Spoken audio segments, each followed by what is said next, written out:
Hello, Jack here on unceded Dharawal country here in Wollongong, and today I'm going to run through the Tomorrow Movement welcome call. I would like to acknowledge that wherever we are calling in from today across so-called Australia, we are on stolen land. This country was invaded and sovereignty over it has never been ceded. Tomorrow Movement recognises the history of invasion and genocide on this continent and acknowledge that for Aboriginal people, continuing to live under colonisation will never be safe or just. Aboriginal and Torres Strait Islander people are feeling climate and economic impacts more than anyone, and we show our respect to First Nations knowledge and leadership and know a more just and safe society can't be achieved without. We do this by educating new members of our movement on the history of colonisation, by paying the rent, and by building solidarity into all of our campaign plans and actions. I also want to make it clear up front that we are a proud, inclusive, and multiracial movement. We know dominant systems like colonisation, white supremacy, capitalism, and patriarchy mean that power imbalances can and do show up in spaces in our movement, which will impact who feels comfortable speaking up and who is heard. We want to extend a strong welcome to people of colour, people of all genders, people living with a disability or mental illness, people from poorer backgrounds, and people whose first language isn't English. And we acknowledge that ultimately we won't be able to win anything without a movement that's as diverse as the people of this country are. As a movement of young people, we are also inclusive of people under the age of 18 and are committed to fostering a safe and empowering environment for all young people. This is a movement for young people, by young people. Welcome to the Tomorrow Movement. This call provides a quick overview of the DNA of our movement. It's essential parts that make Tomorrow Movement what it is. Our mission is that we are an unstoppable movement of young people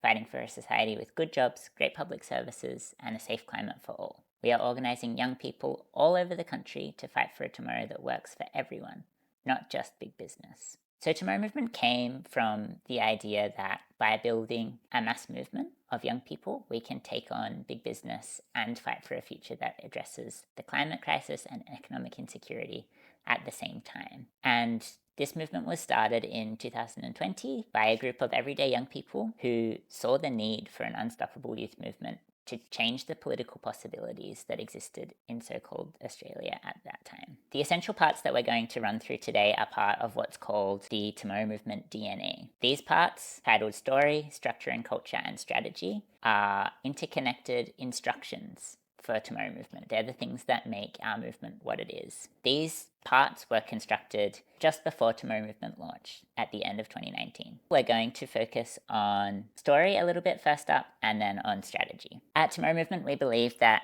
sharing our stories is an essential part of our culture, and we do this because stories can help us get to know each other, they help us build community, and share what motivates us, and also to find common ground. And stories speak to our values, share our struggles, and also vision our hopes for what a better world could look like. Normally in a call where there are participants online, we would use some time to share our own personal stories, what bring us to the movement. But for today, I'm going to quickly run through the movement story of Tomorrow Movement. And that story says that our future is under threat. We can make our lives better, but a greedy few are driving us towards disaster. We won't let them divide us. United, we will win. That's a kind of high-level summary of the story of Tomorrow Movement. And there is a much more detailed version of this story on the Tomorrow Movement website under the About page, so I highly encourage you go and check that out. We're going to switch now to talking about the Tomorrow Movement strategy. This is the fight of our lives.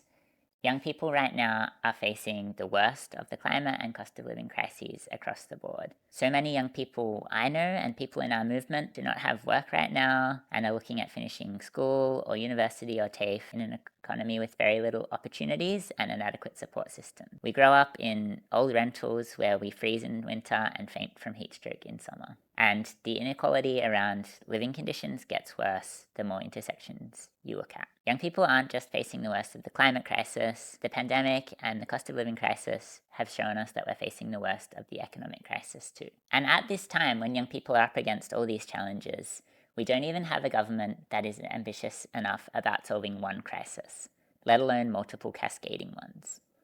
We see them standing up for big business time and time again, rather than standing on the side of the people. We see them upholding an economic system that is highly effective at keeping the poorest communities poor and the richest few rich, all the while sowing division amongst the general public. This is combined with a federal opposition more interested in racist division and culture wars than actual government. So, it's up to us to change what's politically possible. It's clear we can't wait for the Labour Party or the Liberal Party to win us a future that is safe and just for everyone. And the way that Tomorrow Movement chooses to shift what's politically possible is through mass movement organising. That's because mass movements can change what's politically possible. Mass movements can bring demands that were once thought unrealistic into the realm of political possibility through radically shifting public perspective. December 2023, over 200 elected representatives called for an immediate permanent ceasefire in Palestine and for a just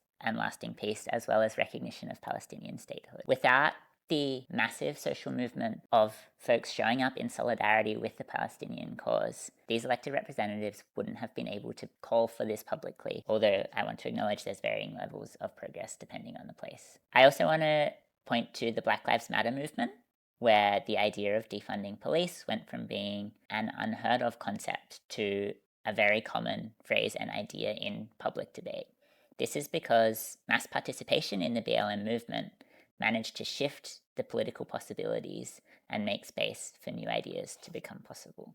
So that's why we're organising a mass movement of young people to fight for a future that works for everyone, not just for big business. I want to take a second now to talk about how we're going to do that. And I want to start with the 3 pillars of Tomorrow Movement strategy. These are the things we think we need to do to win a tomorrow with good jobs, great public services, and a safe climate for all. Firstly, we need to build an unstoppable movement of young people that puts undeniable pressure on our government. We are building a large and united movement that's impossible to ignore. We're building our power by organising in our communities and building support for the need to rebuild a society that looks after everyone and lifts everyday people out of poverty and injustice. From there, we need to turn the power of our movement into lasting political change for justice. We need politicians who will put the interests of the people ahead of big business. We will act boldly to set the political agenda and engage in politics in order to win this vision. We will call out politicians who act only in the interest of big business and applaud those who put the people first. We're doing this because we know that what we currently have isn't good enough, and we can build the political power and influence we need to change that. Finally, we're going to create a new political common sense that can unite movements for justice to win a world that works for all. We can't take our democracy back from powerful corporate interests on our own. We know we need to unite movements and diverse groups to fight for a shared vision of a society built on dignity and justice for all. Together, we'll create a new common sense and political agenda that puts the interests of all of us ahead of big business. To win these pillars, we have 4 strategic phases. Tomorrow Movement was launched in 2021 and set the national agenda for a just economy and a climate jobs guarantee. The next phase was to grow our movement power by running training and organising programs all over the country to build support for transformative climate and job solutions. We aim to turn movement power into political power at the 2025 election by making the youth vote a deciding force in target electorates and aiming to elect political candidates who are aligned with us. Finally, we plan to escalate and win by hosting mass disruption after the 2025 election. As we think about our phases, I want to quickly talk through what we've achieved so far. In 2022, we ran an election campaign and a mass action called Convergence in Canberra, where we occupied the foyer of Parliament House. We asked Scott Morrison about the climate crisis and saw him run away in cowardice and helped kick the Libs out during the 2022 election. Our action received a bunch of coverage in the media, plus support from aligned politicians. Folk like David Pocock and Larissa Waters came down and joined our protest and shouted out our movement in Parliament. From there, some folk in the movement launched the Racial Justice Learning Collective, a space by people of colour for people of colour to continue the deep learning we all need to do around racial justice. This ran in 3 cities, in Naarm, Melbourne, Maganjan, Brisbane, and Warrane, Sydney. In 2023, we took action outside Anthony Albanese's office at an action called Momentum, calling on Labor to enact a comprehensive climate jobs plan. We also ran some forums around climate and housing with partner organisations like the Renters and Houses Union. We took part in the Renew Australia for All coalition campaign. We also ran a youth voter block campaign, which aimed to make 2025 the election of young people. And that pretty much brings us up to date on where things are at with Tomorrow Movement. I hope this has been a useful first introduction to the DNA of Tomorrow Movement, particularly the story and strategy. Please check out our website to explore the other resources we've got hosted on there.